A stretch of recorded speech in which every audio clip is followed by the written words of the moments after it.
Okay, so the whole point of this episode is to talk about gentle parenting. And I feel like I always end up coming back to gentle parenting for some reason. Like that topic, and I guess because I'm living it, like I am a parent who consumes all this parenting information, and I get a little bit confused. And like you were saying when you sent me that email about like everybody just wants a quick fix, and like we're taught these scripts to say back to our children. And so it's always, every time we have a little bit of like a blow up at home and something that, where I have to like use some parenting skills, this topic comes up, because then when I'm reflecting on how that evening or whatever it was played out, I'm like asking myself all these questions. And then I usually go online and then people give all their opinions. And I'm like, holy crap, like why is this so confusing? So we're back on the gentle parenting topic. The situation that brought me back to this topic was us telling Milo that he had to go to his room. And I like calmly, gently like brought him to his room. And he wasn't even in like tantrum mode or anything. He was just like, oh, this sucks, and like letting me carry him to his room. But so that's what happened. And then I started thinking like, oh, people say timeouts are not a good thing. And so that was what my question was like, is sending kids to their room not a part of gentle parenting? Like, what is that considered? So that's where this conversation came from, because I was just so interested by all the opinions that people had on this topic. So we will get into gentle parenting more broadly, but then I would like to touch on the sending kids to their room part of it as well, because I have so many thoughts. So maybe to start, we could talk a little bit about what gentle parenting actually is. Like, where did this come from?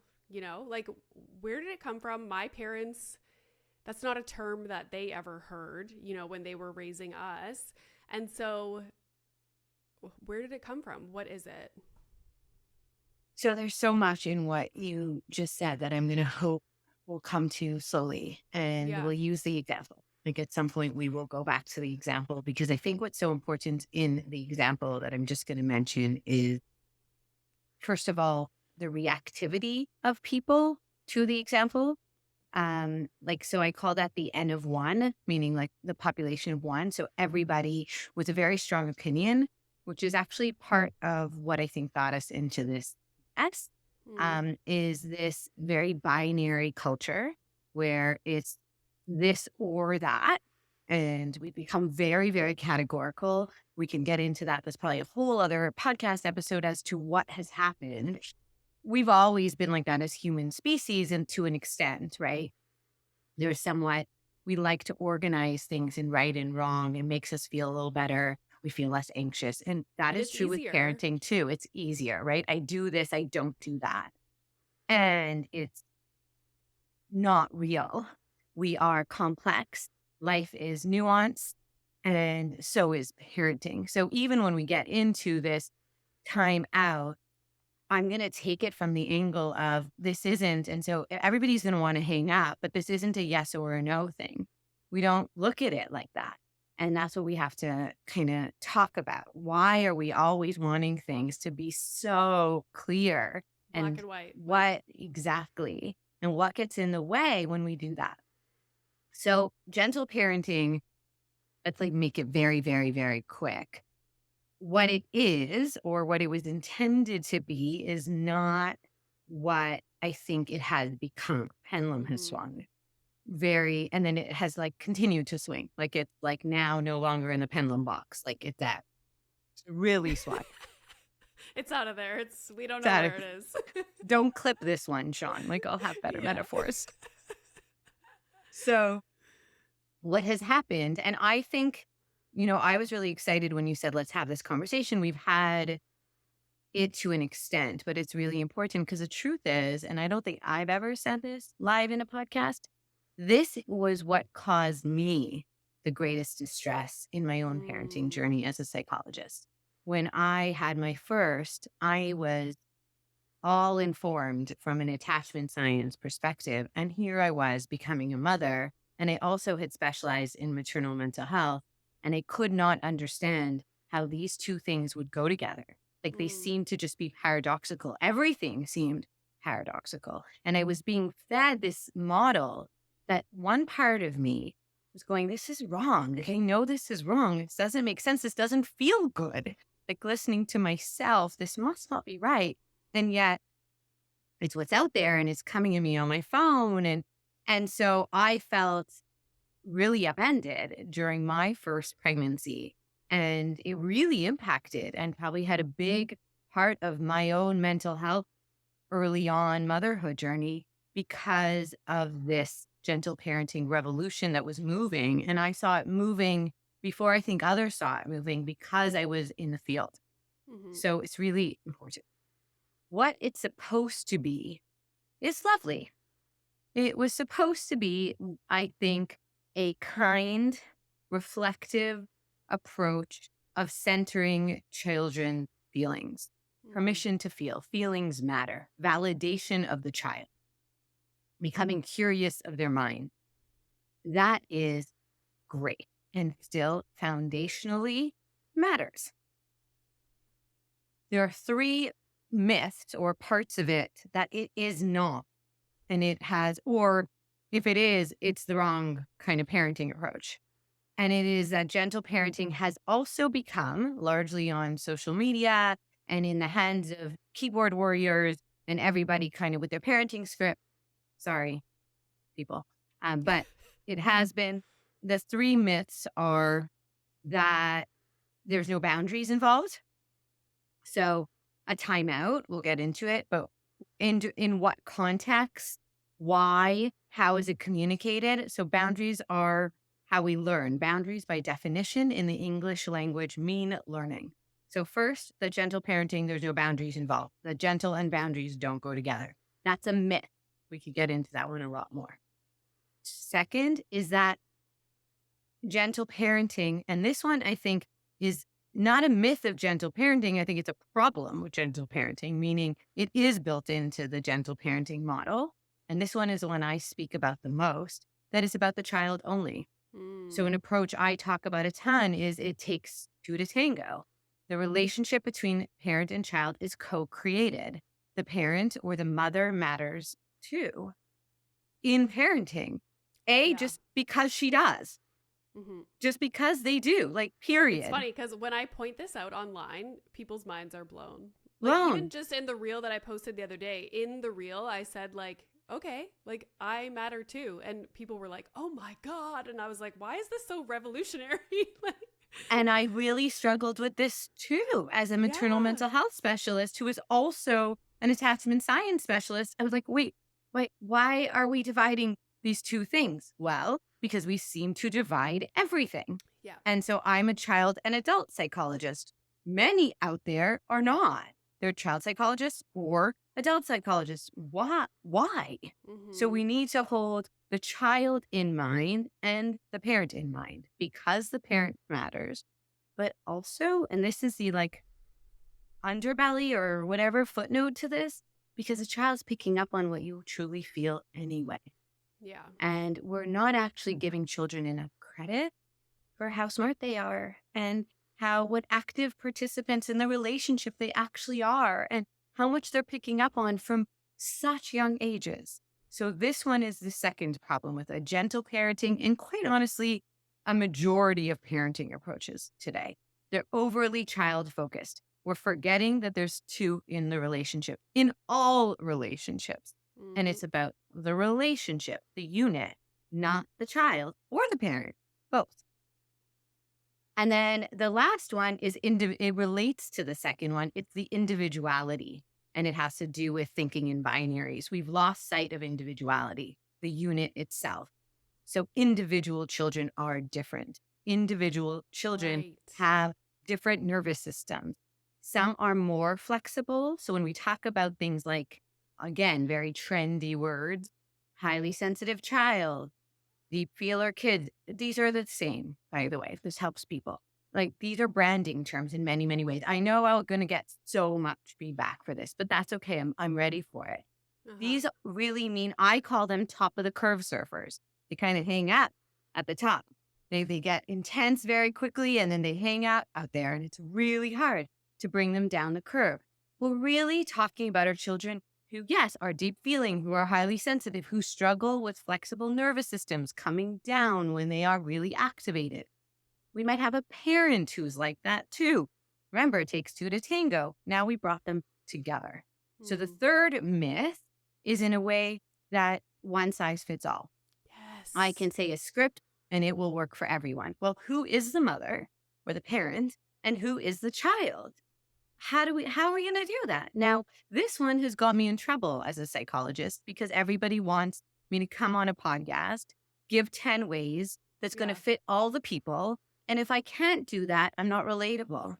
Mm. But the truth is, when did we believe we are for everyone and everything is for everyone? Like, we're different, and we have different systems, and we have different histories, and we have different things getting triggered up, and we have different families, and we have different resources, and we have different Mm. so much that this makes no sense. Yeah. So those are my 3 myths. That's what it is. Those are the myths. And we can kind of plug into each one and talk about them more.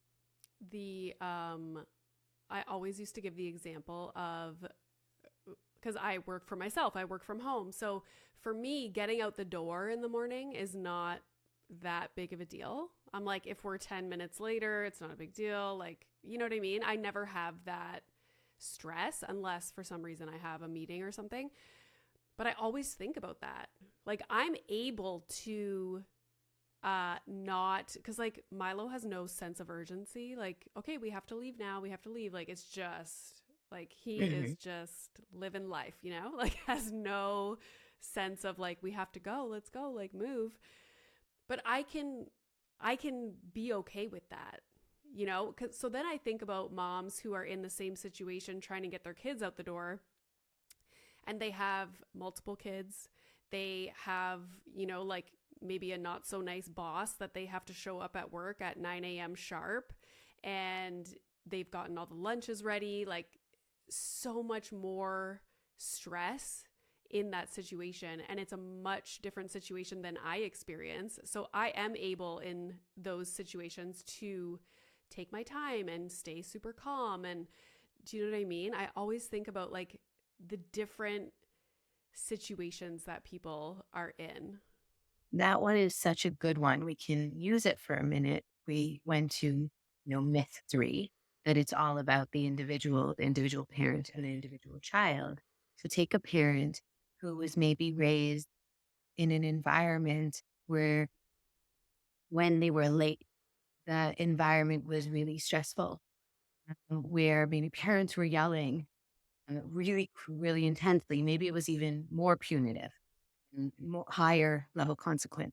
Now this once upon a time child has become a parent. They're the mother Mm-hmm. and they have to get to work. So now what's going on in that mother is, as the child is kind of like dilly-dallying and, eating one Cheerio at a time out of their bowl with their fingers and, picking their nose. And it's like, you need to finish. Now, the parent anger is rising because what lives in their body is urgency. Plus, maybe they have that boss. So circumstantially in the here and now, they have to go. But also from a reflective level, urgency lives in their body with intensity. Their body may go into fight when they're anxious about being late Mm-hmm. already, because once upon a time they were a kid who maybe got in a lot of trouble in a very scary way when late. Okay, that's the mom. Now here's the kid. Kid's different nervous system. This child lives, I have one, lives in a world where there are no clocks. And she smells the flowers and she skips and sings. And did you know that next year, there's going to be some beautiful party for some friend I've never met? Like, everything is kind of constantly thought about and reflected and flowy. And so she's happy in her eating Cheerios one at a time. It's like nothing's happening, and mom's getting more and more intense, and child is kind of not. And then there's a rupture between them where eventually maybe this mom yells at the child. Now, if we took the myth of no boundaries, we are setting that mother because that mother had anger rising in her. And maybe had permission, if there wasn't all this posturing online about we don't give boundaries because no, this child needs to learn the unit. And in this unit, sometimes we got to go. And so that has to be taught. That culture of this family needs to be taught so that the mother doesn't set herself up and the child whose nervous system is one that maybe, is going to take her time unless it feels really intense. She's not going to fully pick up on it. She's not high stress. And mom's high stress, they don't match. So mom is going to need to help this child preemptively know what the rules of the house are. Yeah. Because the mother's the mature mind and boundaries keep us safe. They teach us what are the rules. And in this house, you come downstairs when you wake up and we have breakfast and then we go and we get dressed right away and we eat with a spoon. And, when the clock on here says 7:54, we leave. And so first of all, it's set up, but so that she already maybe knows that. But second of all, maybe mom has to say lovingly but firmly, I need you to finish. I know you're enjoying your Cheerios. I need you to finish. We need to leave way before she unleashes because there's been no boundaries allowed previously or because she feels shameful about them. So this is one of those places where thinking about the parent's mind matters. Now, if we shifted the perspective, thinking of this kid's mind, ideally, yes, this is where the validating of their emotions. I know you love to eat slowly and we need to go. But if there's been no foundation of validating that emotion alongside the boundary and offering some creative way for the kid, maybe we take the cereal in a Ziploc bag so you can eat them one at a time without milk, like whatever.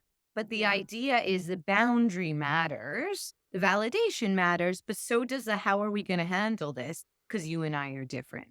If that's not the setup, if the family doesn't have that foundation, then what we're doing is we're really doing a disservice to parents because they're constantly trying to be someone they are not that doesn't fit their unit, that doesn't fit how they need to parent for their circumstance.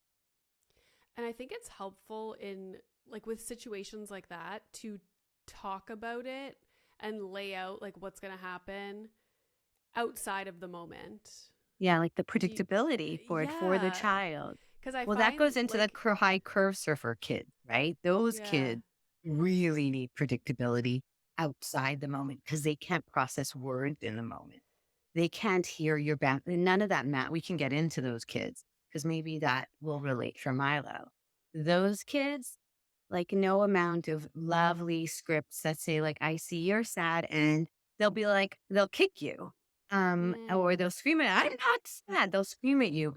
The high curve surfers, you can't provide a boundary or a lay of the land at the top in the moment. You can't. Okay. So this is what I find with Milo. We rarely have, a big, noteworthy issue, but when it's almost like a switch flips and it's okay, he's it's going to be difficult to get through and he doesn't even have to be I feel at this age, he's not even necessarily outwardly emotional. It's not he's crying and screaming and da-da-da-da. It's just you'll notice a change in his attitude. He probably gets it from me. How does he change? How does he show up? It's just, that he is on a mission to not listen, and until he's trying to get us. That's what it feels like. I think he's trying to get you to react. Yes. And so how does that, I feel sorry, this didn't turn into a therapy session, but I think it's helpful maybe. How did that feel? Because then here's a whole other gentle parenting movement. You have to be careful about what we say about our kids. Having narratives about your children, which is true, but also you need to know who your kids are.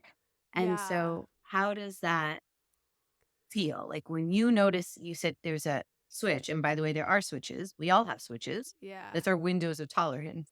So Yeah. his switch is switching and you notice it. You're like, oh, we're heading towards a switch. Do you know what happens to you? So I feel like both my husband and I, like, I have gotten over the last like year, 2 years, whatever, so good at staying calm.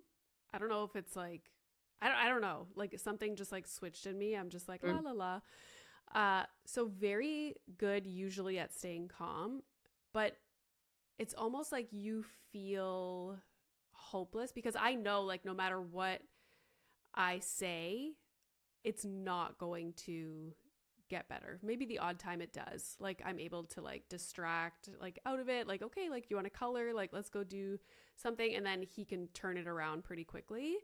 So you know But your kid. yeah, But you feel pretty helpless. Like this is when yeah, my like, kid hits this zone. There's nothing I can. yeah. And like you keep trying, you keep trying. So the other night, when like all this whole question about gentle parenting and going to your room came up, like we hardly ever send him to his room because we don't have to. But in this situation, we're having dinner. He didn't want to have dinner. And here's another thing where the gentle parenting and everything all kind of like hits you at the same time, because in that moment I was so stressed about him starting to become like a really picky eater. Mm. And I was like, in that moment I was like, no, we're having lasagna today, like that's what you're having. Because to me it was something that he's not super familiar with, but also it's like noodles, pasta sauce, and cheese. Like I And it's knew that also he what would like it. you have made for dinner. Exactly. So in that moment I was like stressing about the nutrition, picky eating, like setting boundaries around dinner time thing. And then I think that's once he realized like we weren't giving in with the dinner time thing and that's what we were having and yada yada yada, then I think that's when the switch The flip flipped. switch. And Or that's like the flip switch, flip is whatever. supposed to switch. Like Yeah. that's also where it gets a little bit. So just for a moment, if we paused here for anybody who listens to our podcast, this is like, so this is supposed to happen, especially at Milo's developmental stage, right? The child is supposed to protest.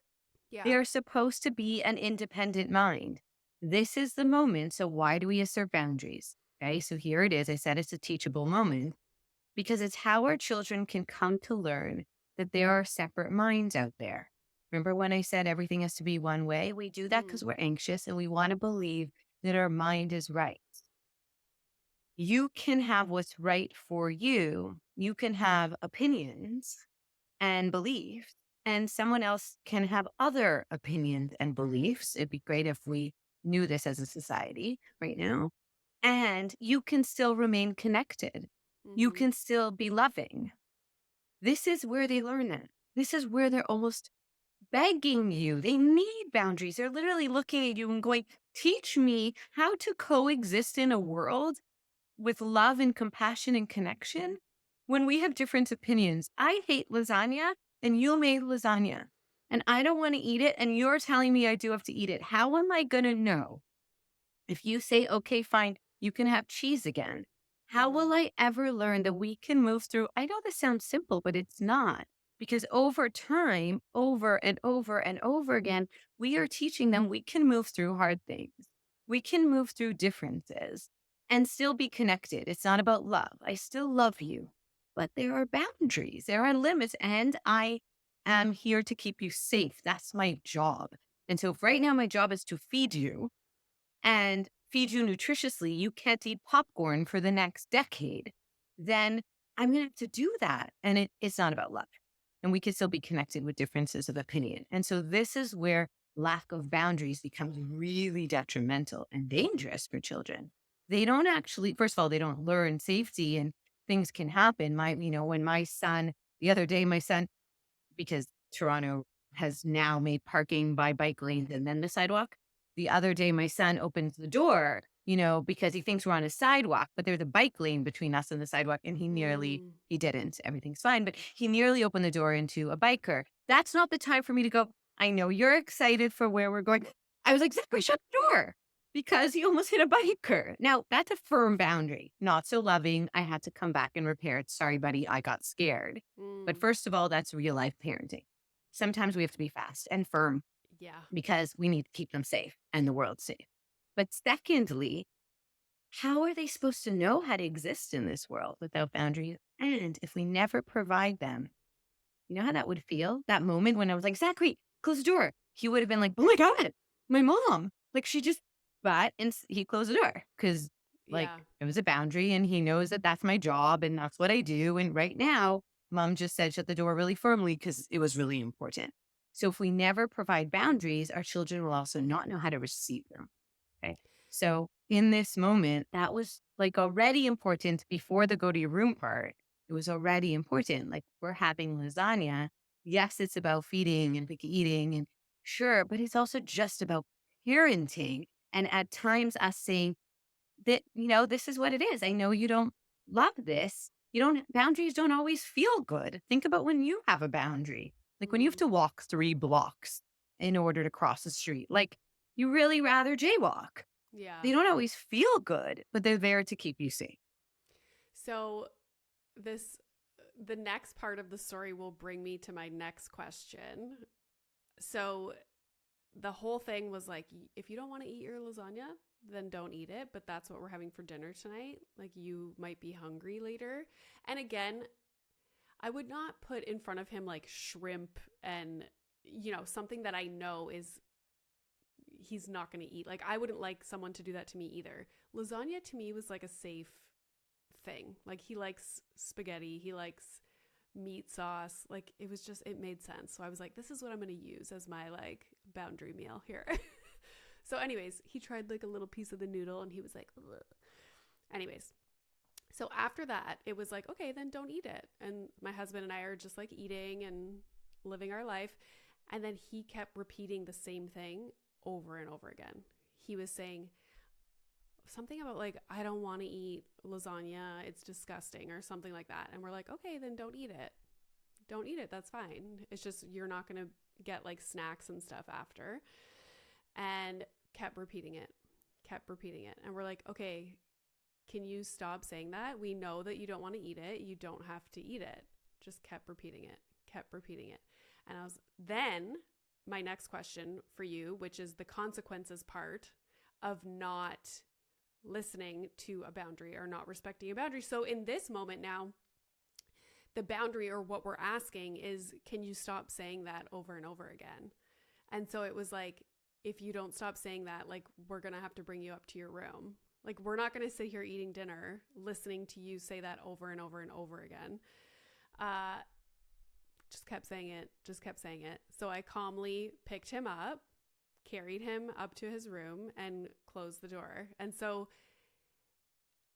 went back downstairs, ate dinner, blah, blah, blah. Went back up, checked on him after a while. He started playing with toys or something and was like, okay, it's bath time now. Like, did you want to come out and have a bath? And it was like, no, like just not cooperating for the rest of the night. And never was there like an outburst or people crying or anything like that. But my question now is about the consequences, because it's very easy to be like, okay, yeah, like boundaries are needed, set a boundary. But so if you're setting a boundary and if it's something so simple as like, you have to stop doing XYZ, whether it's like playing loudly with their toys or like saying the same thing over and over just to like get a reaction out of you. Like, so where does the consequence of not listening or not, respecting a boundary come in?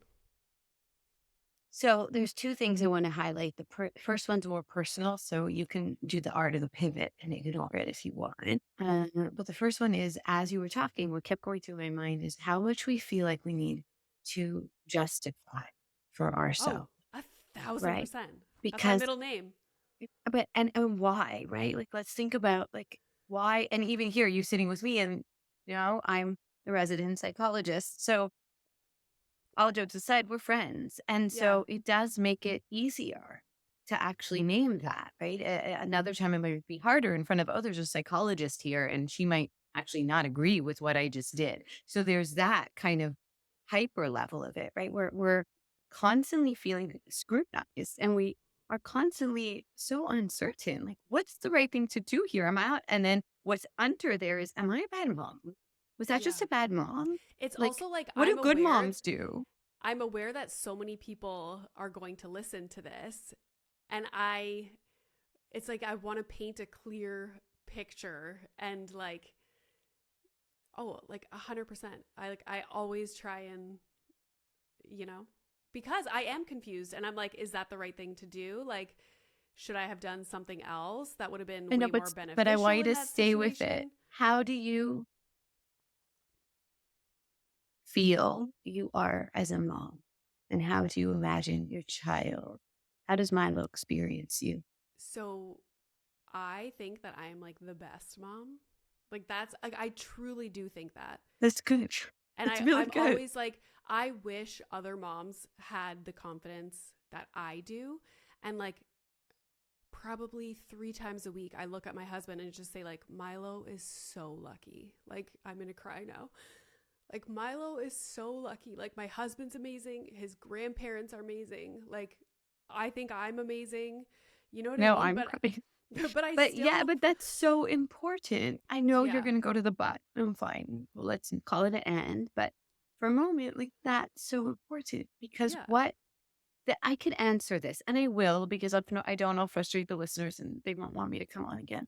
But it's important because what our children ultimately are taking, whether we apply the boundary or not, whether the consequence ends up being something we choose as the right situation in our family or not, what they're really, really mapping their inner world according to is your inner world.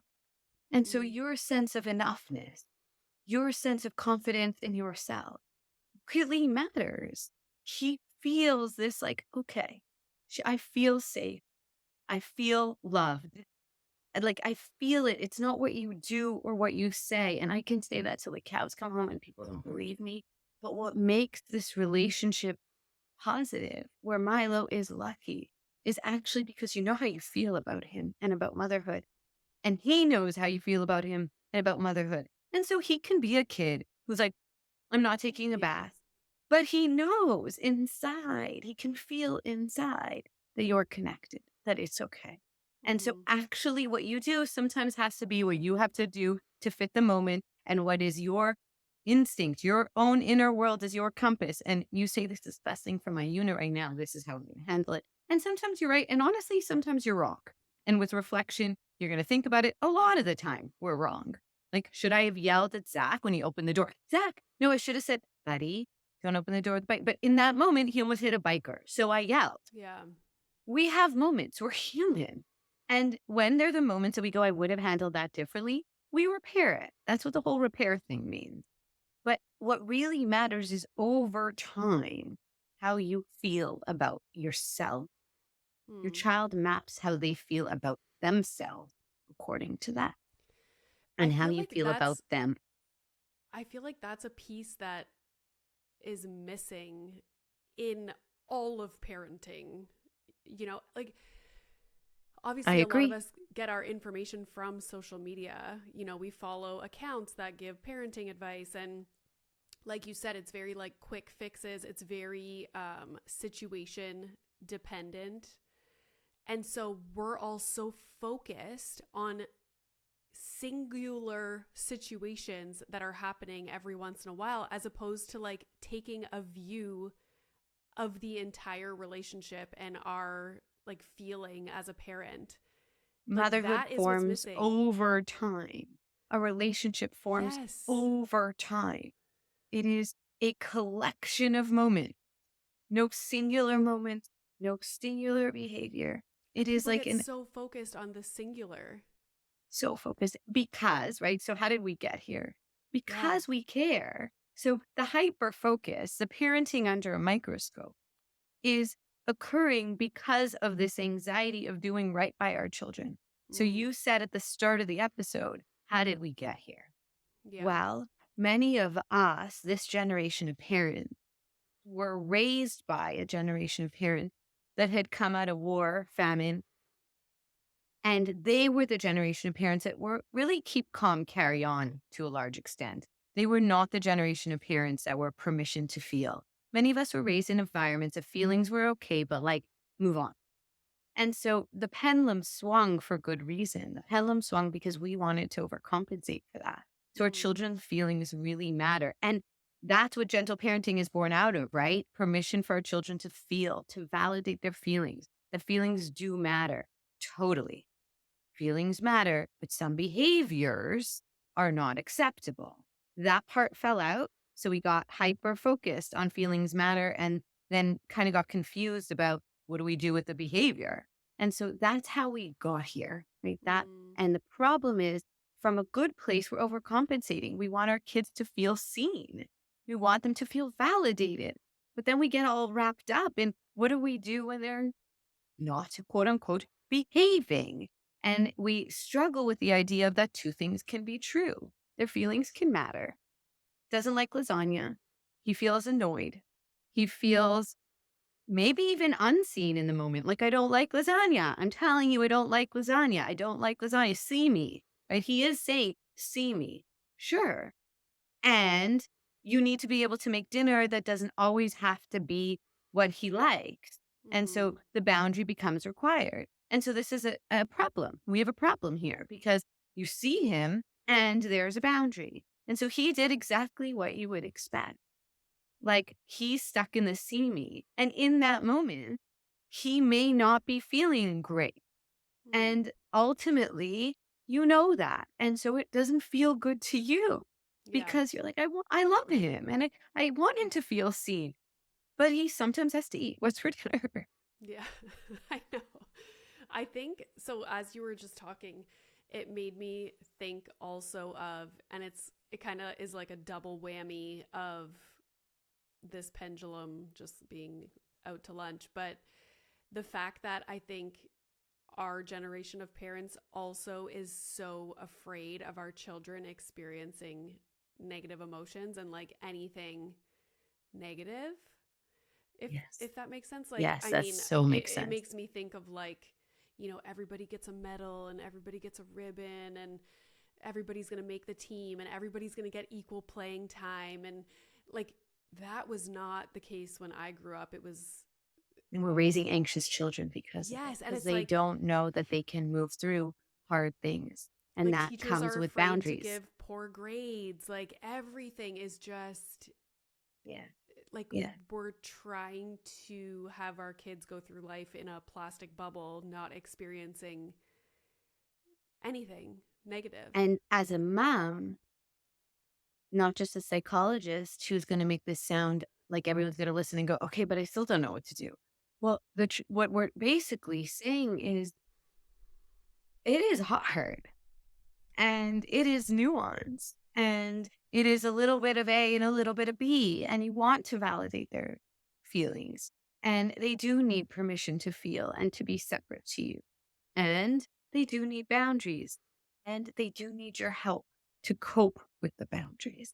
And we are really struggling because or from a good place. The world is a hard, scary place. And a lot of us don't want our children to have to feel that hard, Mm. scary place. And so we're really trying to protect them from it for as long as we can. And what parent in the world can we fault for that? Like, it's from such a heart centered place. I don't want my kid to get hurt. Of course. And it's impossible. It's not real for us to do that. They're going to. And so that's where the compassion comes in. Compassion for them when they go through hard things. Like, we can't fix it. When my kids is relatively shorter in stature, and it's a frequent, like, I'm really short. And it's not a no, you're not. It's a frequent, like, that's hard. And you notice that. What, and how does that feel? And basically, here's my shoulder, but not a no, you're not.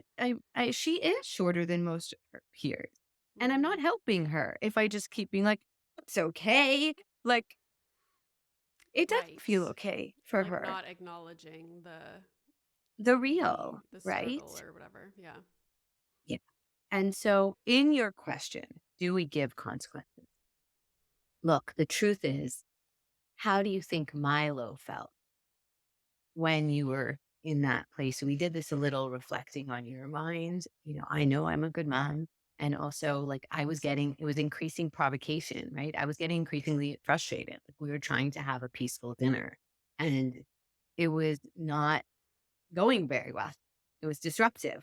And eventually, I see this as regulatory. You probably protected yourself and Milo because somebody was probably going to get more upset in a way that was going to be more of a rupture, less of what's called a tolerable rupture. And so you created space between the two of you.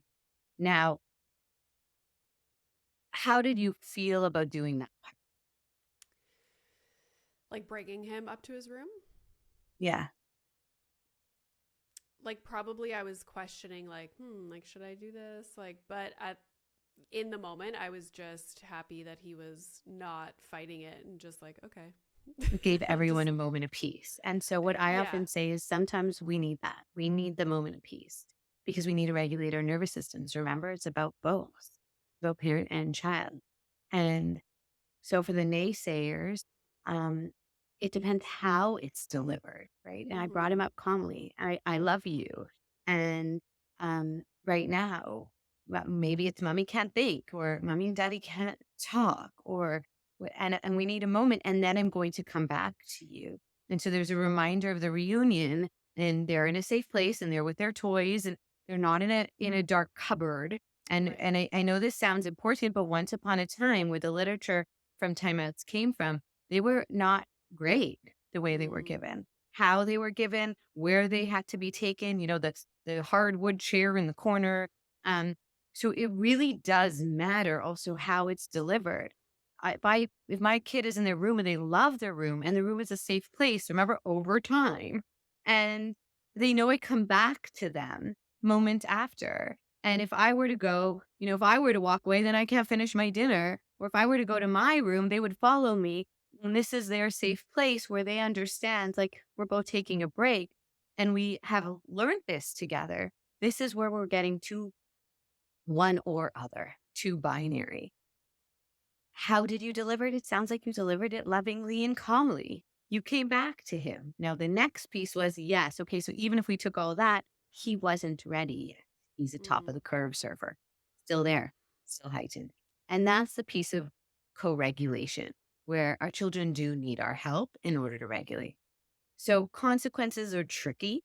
Does a child actually learn how to handle their feelings when we say, now you won't have your computer tomorrow?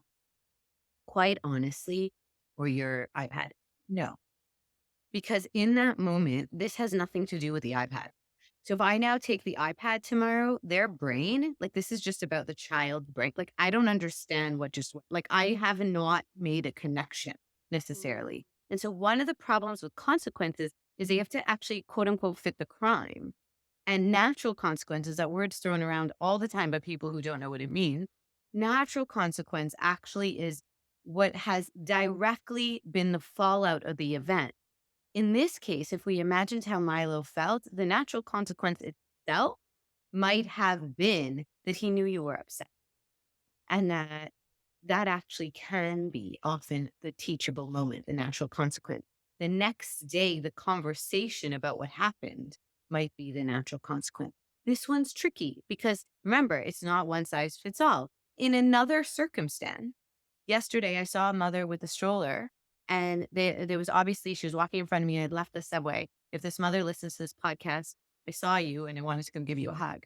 And she was walking and her toddler was having a tantrum and kicked the stroller. And mom caught it, but the stroller moved into the road. Mm. And mom, like, Was there a freaked baby in out. the stroller? There was a baby in the stroller. Baby was Oh. fine. Everyone was fine. But toddler was having a tantrum. Now, Yeah. toddler and toddler's mind had no impulse control. She was in the middle of a tantrum. We Yeah. can have a lot of compassion for toddler. Maybe she really wanted to go to the park and she had to go home because baby had to. Maybe she doesn't like that she has a baby sibling. And she's struggling with the adjustment. We have a lot of compassion for toddler. For mom, that was terrifying. Yeah. The reflex of catching the stroller, she did it, but wow, like I saw her and I could feel in my body what she must have felt.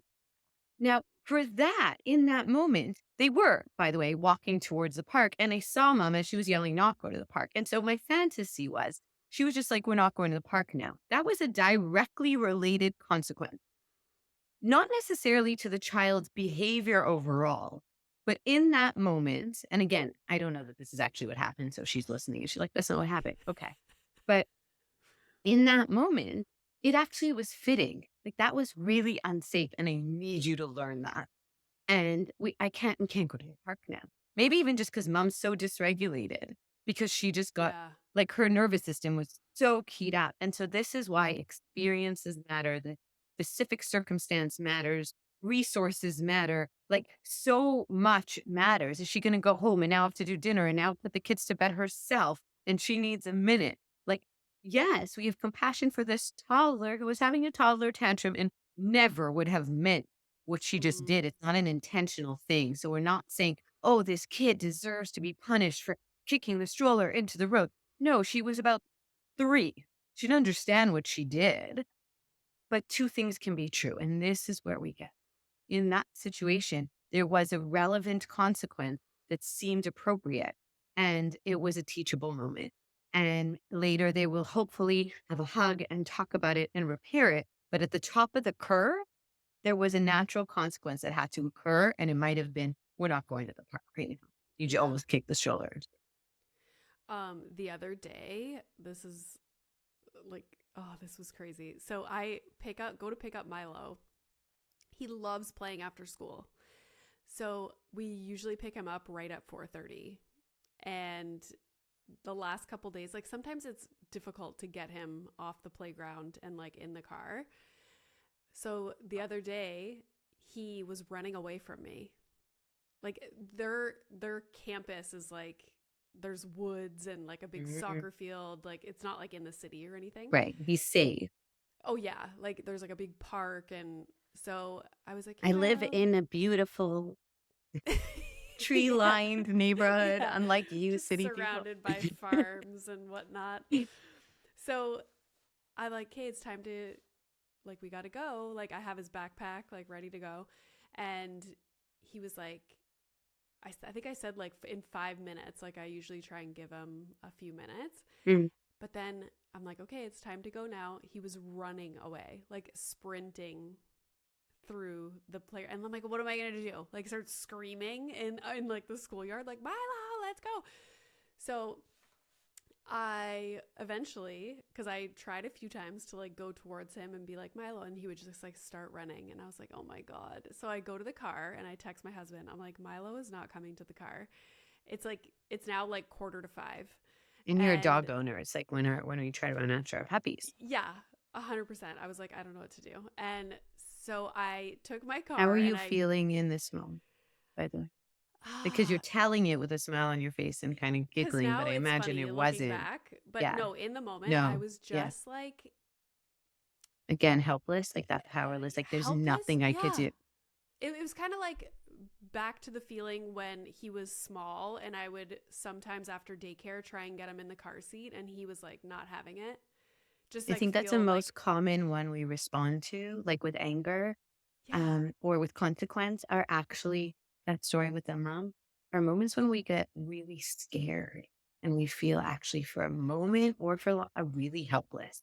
And yeah, anger is power, and we don't mean it. yes, It's not the intention, but in the moment, powerless, and we take the reins. And so that's a compassion for ourselves of like, that's where the reflecting on our minds and reflecting on theirs matters. What was happening with him? I don't know. I see like, again, a puppy, like playing, yeah, running, like I'm having fun and I'm not keyed in or locked into where you're at. But for mm-hmm. you, it was feeling really helpless. And it over time, when we feel really powerless and helpless, we have a loss of agency. That triggers up fight or flight. That triggers up a fight response. And Mm-hmm. especially here, we're reflecting on you in the moment, but there's also a reflecting on us in the past. Like, how does helplessness and powerlessness live in our bodies? Are we people who always felt really competent? Did we get really rewarded for competence? Like, this goes into a whole deeper thing of really the way we're supposed to be parenting. Like, what is the take home here? with reflection on our minds and their minds. And it can't always be done in the moment. It's sometimes going to have to be done after. Yeah. So I kind of just like not gave up, but I was just like, okay, whatever. So I went back to the car and then I drove away because there's a parking lot on the other side of the school.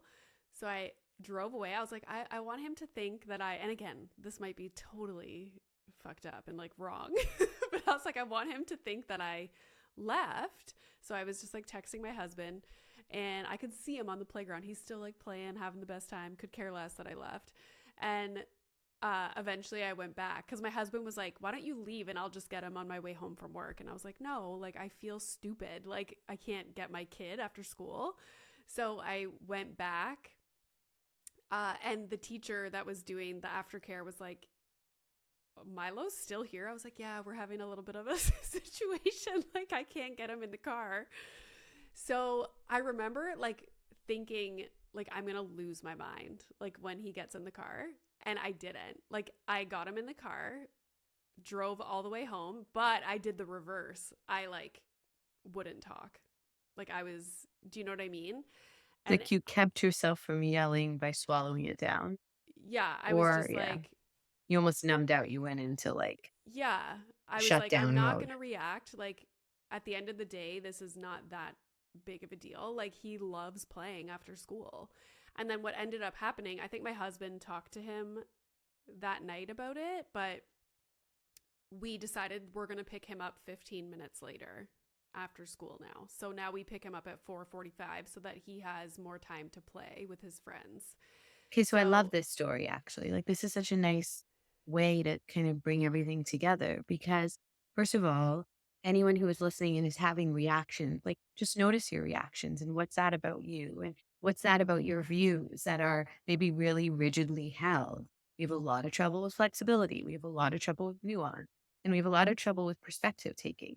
In your unit, backtracking, going to what you know about yourself and your relationship with yourself. Going back to, I know I'm a good mom. Going back to, I know he knows he loves me. Like I needed a minute. And whether you were conscious or of it or not, I actually see it as super regulatory. Like you took a minute. You probably would have unleashed if you didn't. And mm, because you were feeling really helpless. And yeah, as you said, there was an aspect of shutdown, which was another kind of secondary coping. I'm going to still just like breathe in my seat as I drive. But then we were able to actually talk about it. And here's like the really beautiful part and come up with a solution, a yeah, problem solving solution that held me in mind and him in mind. I can't feel powerless and helpless and running after him like he's a dog. Like I can't do that. And like that doesn't make me feel good and I matter.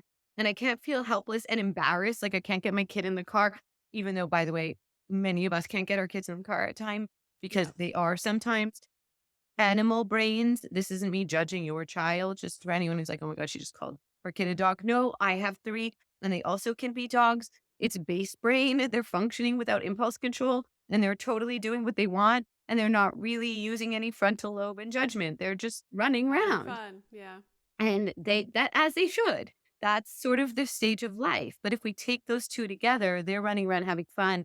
We have a feeling of being fully left, helpless, and all that. What do we do? And so here's a strategy you came up with that you could then communicate in a script that actually is very nuanced and specific to your family, where you're reflecting on his mind, you're reflecting on yours, and you're coming up with a creative way to cope to solve. This is the repair of the rupture, right? So I was feeling really helpless. Mommy couldn't get you in the car, and that was really hard for mommy. And you were having fun and you like to play with your friends. And I know that mommy, whether he in this situation didn't even realize, mommy had to drive, around for a moment. Again, for listeners, he was safe. There were other people on the schoolyard, so you could make that choice knowing that, mm, and you could see him. I have decided that we're going to come a little later so that you have a little more time with your friends, and you might even eventually add on to that. And when I come, we're having more time. At that time, it's time to get in the car. This is where we often say, and if you don't, and we don't need to. Mm. Because what we've done is we've actually, in and of itself, created, and they're at the bottom of their curve now, a teachable moment where they're learning the rules of the roost. And yes, there will be times he won't come. And this is where we have to keep being creative and nuanced. But often when he knows the rules of the roost and you've made the rules sensitive to who he is and sensitive to who you are, like you said, this doesn't happen very often with Milo. Probably because there's a sense of safety and predictability that has him knowing very often what to expect. And it's only when the unexpected happens that those ruptures occur. Mm-hmm. Yeah, like the lasagna was Like the unexpected for lasagna. him. Exactly. Yeah. Okay, this was amazing. I love how at the end of your email that you sent me, it said gentle parenting needs a rebrand. Like, Yeah. that is so accurate. Yeah. Gentle parenting needs a rebound. And I don't quite know what we would call it, but it definitely needs, maybe for now, my two to tango, I'm going to stick with it Yeah. because it definitely needs to take in the parent's mind as well. It takes two to create a relationship. Yeah. Boundaries are important for learning, and And it needs to account for the individuals and the part of nuance.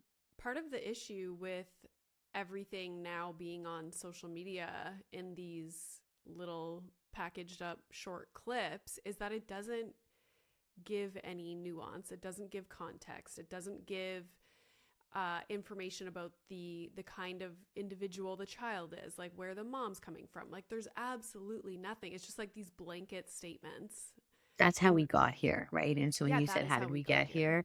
There was a historical parenting, what generations our parents parented in, what generations we're parenting in, but then we're parenting in a context, a larger context. The Yeah. larger context in history is one of bite-sized information and is one of binaries. And you see it in politics, you see it everywhere.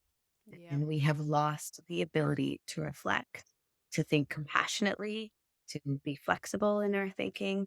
And so, yeah, it's showing up. And that is because of bite sized information, largely on social media, where it's not allowing for space, creativity, nuance.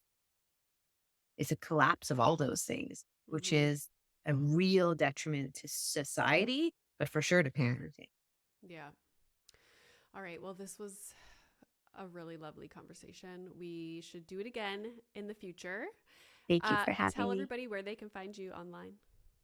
You can find me at Dr. Cotler or drtanyacotler.com. Amazing. Thank you so Thank much for coming you. on.